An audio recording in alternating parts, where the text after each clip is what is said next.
valor, he was young, he was youthful. And then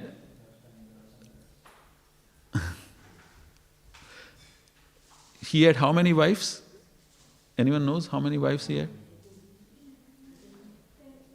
Sorry? 1 million. It is mentioned bandha.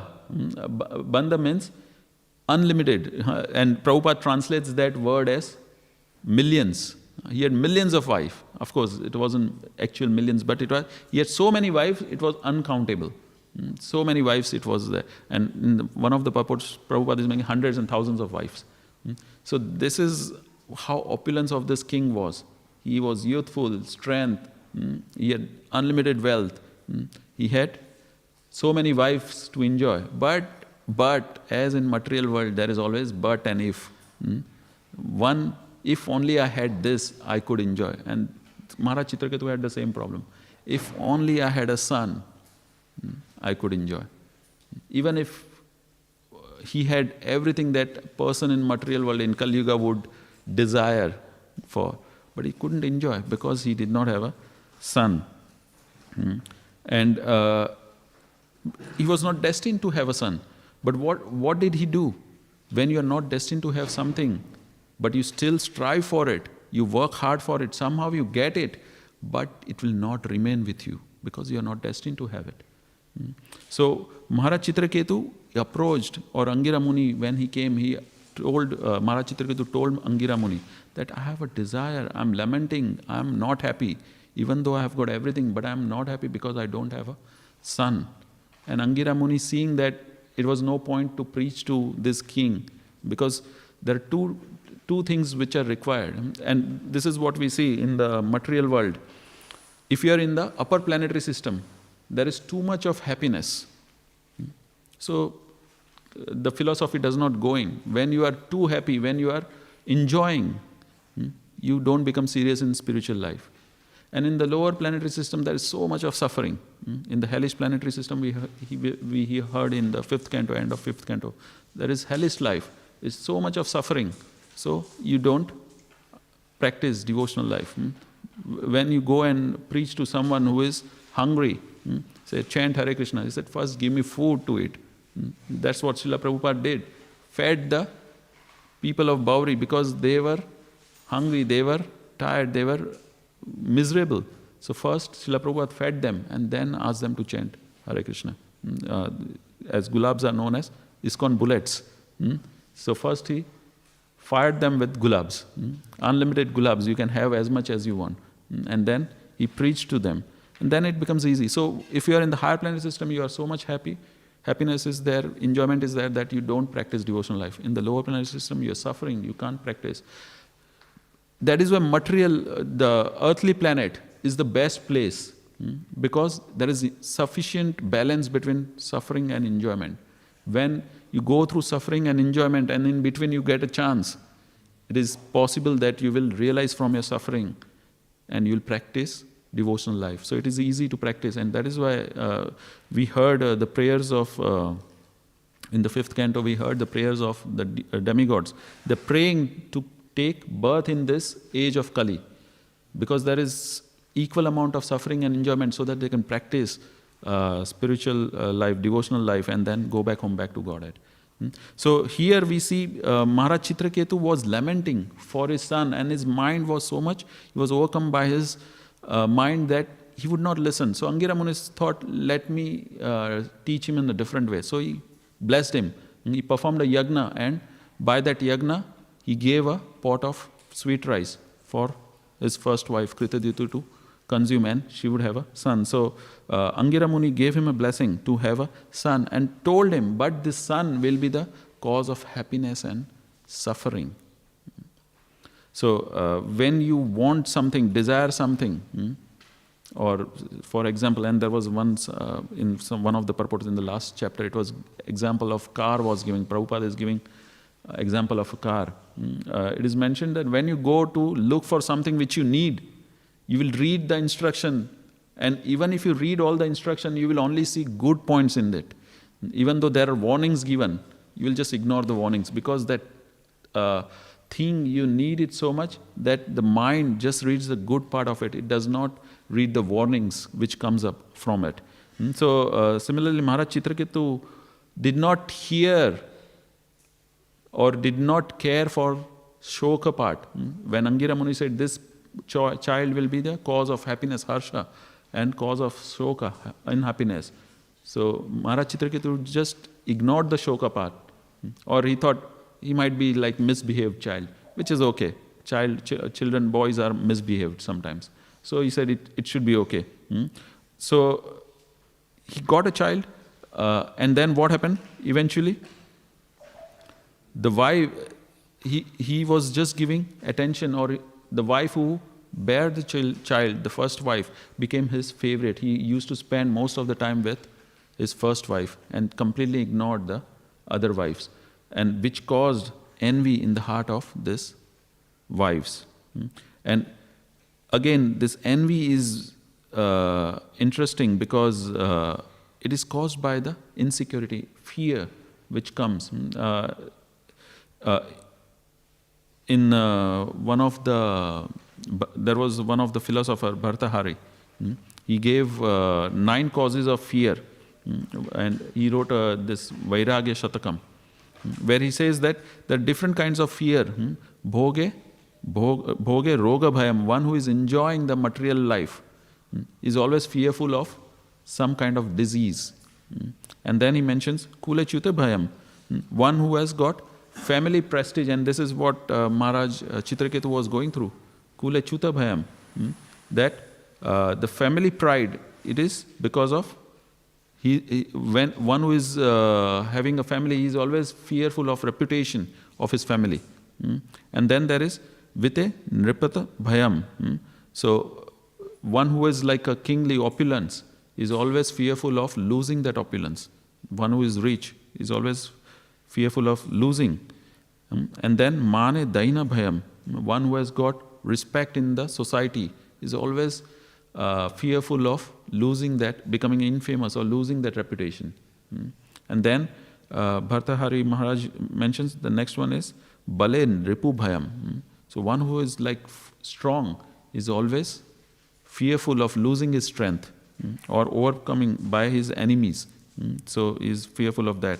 Rupe Tarunya bhayam, one who is beautiful or handsome, who thinks himself to be, is always trying to keep up with his beauty. He will use all these beauty products, or he or she will use all these beauty products to keep himself beautiful, look beautiful. Then Sastre Vada bhayam, one who is knowledgeable, is always fearful of some opponent challenging him. And if he loses that argument, so Sastre Vada bhayam. And Gune Kala bhayam, one who is of a lot of good qualities, is always afraid of losing those good qualities. If you are an artist, or if you are some singer or some kind of a musician, you're always fearful of losing this skill or someone better coming in competition.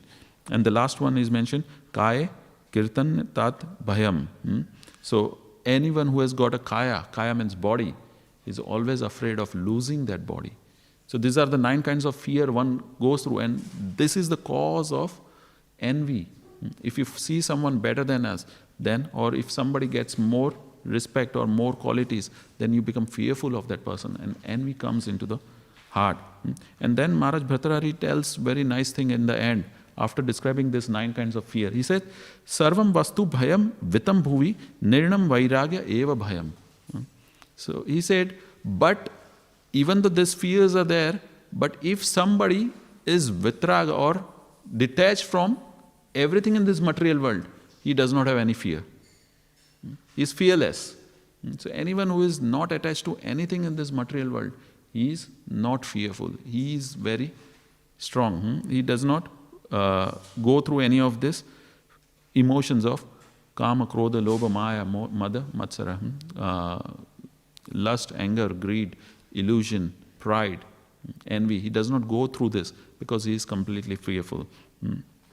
So Srila Prabhupada makes this point here that one should be very careful of committing offenses. It's interesting, we hear, even in this, there is another pastime where it is mentioned how, anyone knows about killing a child? Who killed so many children? Especially kids. Sorry? Putna killed so many children. Who else in the same kind of... Sorry? Kamsa. Kamsa killed 6 children of Devaki. And it is mentioned in that pastime, Vishwanath Chakravarti Thakur mentions that this... who are these 6 children actually? Anyone knows? 6 anarthas. There were 6 anarthas. Again, each one representing Kama, Krodha, Lobha, Moha, Mada, Matsara. Lust, anger, greed, illusion, pride, envy. Each of these 6 children represents one of this. But who again were these 6 children? Anyone knows? In their previous life? Or in 2 lives before? So these 6 children were the sons of Marichi Rishi. And Marichi Rishi is a son of Lord Brahma, born from his mind. So this Marichi Rishi had 6 sons. And these 6 sons, when Brahma fell down, he was attracted to his own daughter. In that instance, these 6 sons laughed at Brahma, which was an offense to a pure devotee. All the other sages were feeling compassionate, or they were trying to stop Brahma from doing that. But the 6 sons mockingly laughed at Brahma. So because of that offense, they had to take birth in the family of demon, Asura. And they became the grandsons of Hiranyakashipu. So they took birth in the family of Hiranyakashipu, and they were the sons of Kalanemi. And now Kalanemi, again being a demon, he performed a lot of austerities for Lord Brahma and asked Lord Brahma he wanted to become immortal. And Brahma said, not possible. Even I am not immortal. How can you become immortal? Your father has already tried to do that. Hiranyakashipu has already tried to do that, and see what happened. So he said, you can't be immortal. But then Kalanemi said, give me a boon that I can conquer any asuras, any devtas. Everyone will be. And Brahma said, okay, no problem, this is easy. And he gave him a benediction and said, but in this, not in this life, in next life you will be able to conquer all the demons and devtas. So next life he became Kamsa. And he was able to control, Kamsa basically went to all the demons and said, I will give me a fight. If you win, I will be your servant, and if I win, you become my servant. And he defeated all the asuras, Bakasura, Putna, Vitras, all those asuras, Agasura, everyone he defeated. Chanur, Mustik, all of them he defeated, and all of them became his servants. So like that he was very powerful, Kamsa. And his sons were the 6 sons of Marichi Rishi. And they also saw that his father had performed austerity and pleased Lord Brahma. They also performed austerity and pleased Lord Brahma. But when Hiranyakashipu came to know that they are worshipping someone else other than me, he cursed them. You fools, you are worshipping someone else. I am the supreme person here. You should worship me. And I curse you that you will be killed by your own father. So like that, he cursed the 6 sons. And that is how the 6 sons had to come as in the womb of Devaki. And their own father in the previous life, Kalanemi, killed them. Kamsa killed them. So this is the pastime. So here in this section we see when the son was revived by Narada Muni, the son said, which father or mother you are? And in that section Narada Muni, and then Narada Muni is explaining, Angira Muni is explaining, saying that these relationships are very temporary. In this life you are father and son. In next life you would be enemies of you never know, your enemies will be born in your own family. So these relationships one can never rely on as being permanent, because your same enemy who was in your last life would take birth in your family to take revenge from you. So similarly we see here the 6 sons of Devaki were none other but the sons of Kamsa in his previous life, and were killed by Kamsa, by the curse of Hiranyakashipu. And Vishwanath Chakravarti Thakur mentions this point that Marichi is considered to be the mind, and these 6 sons are considered to be lust, anger, greed, illusion, pride, and envy. So by the mind, these 6 things are born. But how can one get rid of them? As Srila Prabhupada is saying, atonement and chanting of the Hare Krishna Mahamantra.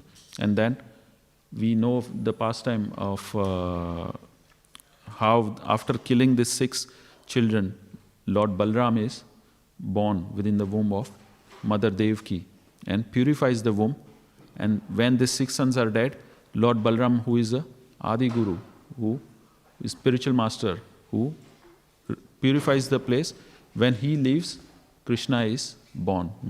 He appeared within the heart of Vasudeva and then into the womb of Devaki.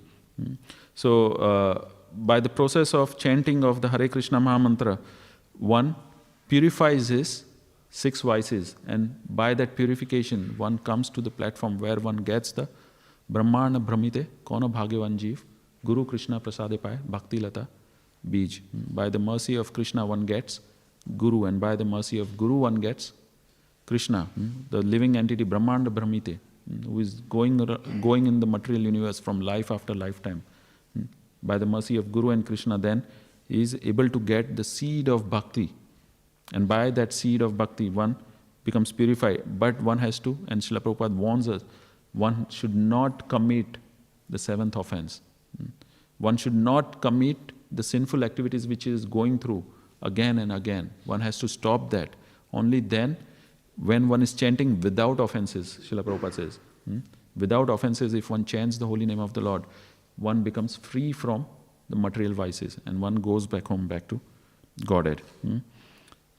So, okay, I'll stop here. Does anyone have any questions, comments?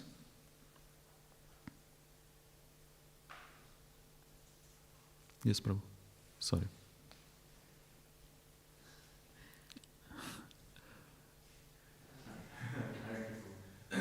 Earlier before you mentioned how, in terms of our material endeavors, we shouldn't be over endeavoring, and that we should understand that we will have a quota for our material happiness.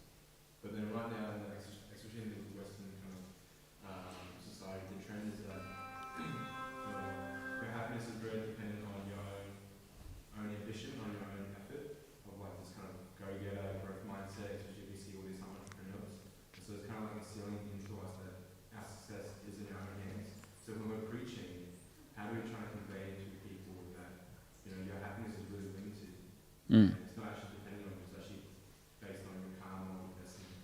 Or how do we actually kind of believe that, understand that for ourselves so we don't have a vision? Right, so the first thing is we have to be convinced of that, that the happiness that we will get, or happiness, misery, fame, defame, birth, death, this is all predestined. The 6 things, Mahabharata, it is mentioned in Mahabharata, it is predestined, and we cannot enjoy more or less, or suffer more or less. So first we have to be convinced. And when we are preaching, this is another thing we have to convince ourselves, that it is by the mercy of Guru and Krishna that our words will become effective. And this is the prayer of Srila Prabhupada when he was going on Jaladuta. It is your mercy and please allow my words to become powerful, so that I can make sense to these people. I don't know how will I convince these people. So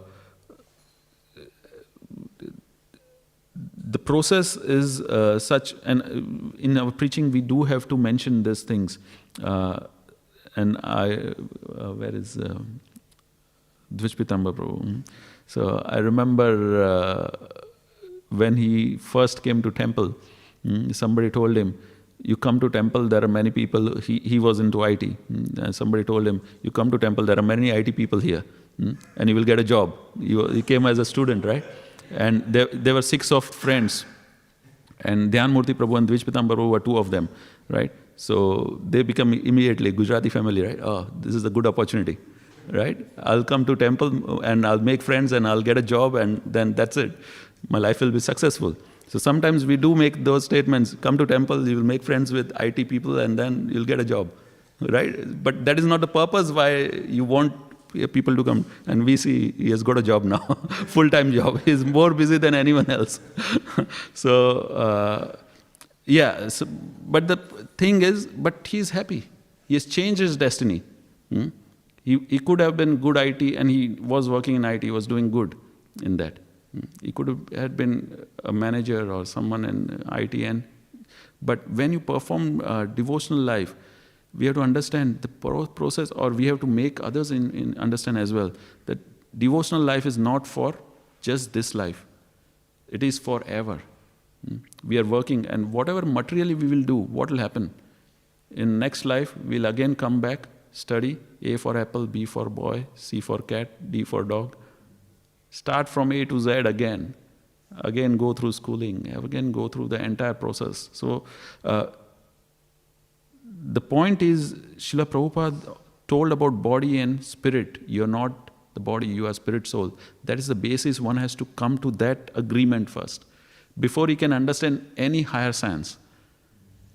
Krishna also begins with Dehinosminyata dehe komaram yonam jara. He starts with the body and soul. The entire second chapter is just about body and about spirit, soul, that you are the spirit, soul, you are not the body. So first, that is the basis of one's aham brahmasmi. That has to, one has to understand that before he can understand anything else.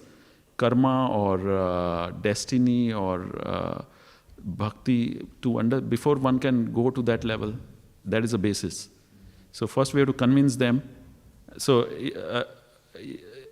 and to make them convince them, we have to bring them on the bodily platform, that bodily needs will be taken care of here.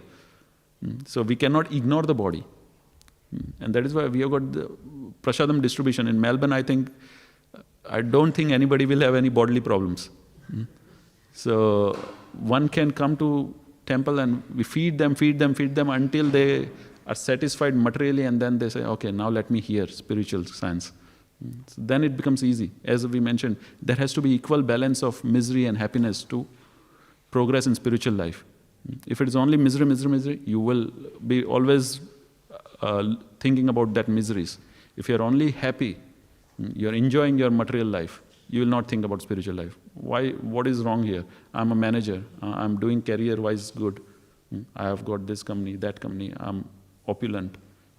Why should I practice? And this is where it comes from. You work hard, you reach a stage and enjoy. And then die. But what after death? So if one is going through misery and enjoyment, then he will reflect on. And one needs sufficient intelligence as well, which is built by the association of the devotees, prasadam, shastras. And then he can come to the conclusion that, okay, let me think about higher sense. Does that? Sorry, bro. Regarding the opulence part which you discussed, that having many wives was considered an opulence. No, it wasn't considered opulence. Many cows was opulent, but yes, he was opulent because he could afford many wives. Yes, it is opulence.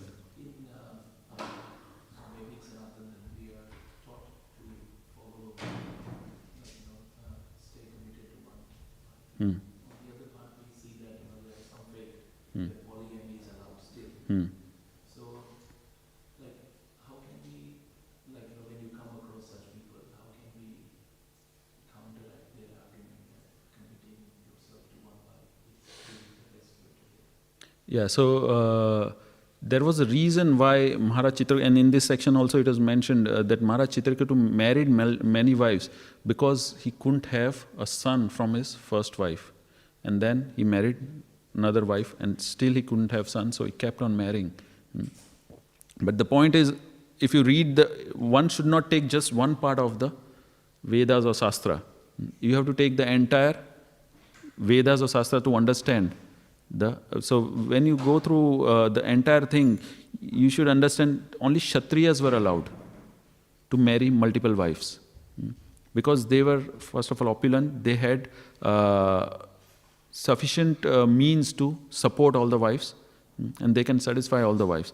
Whereas in the material, and this we see when you've got many wives and you don't satisfy all the wives, what is the result? So one's life will become miserable. Maharaj Chitraketu was fortunate to have Angira Muni and Narad Muni come and instruct at that moment.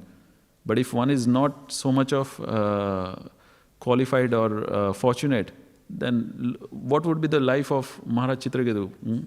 Imagine having a son which he had desired for entire life, married so many things, did so many things, and then he was taken away in childhood itself. So one can become really and this is a lesson that many lessons can be learned, and one of the lessons is we can never satisfy multiple wives.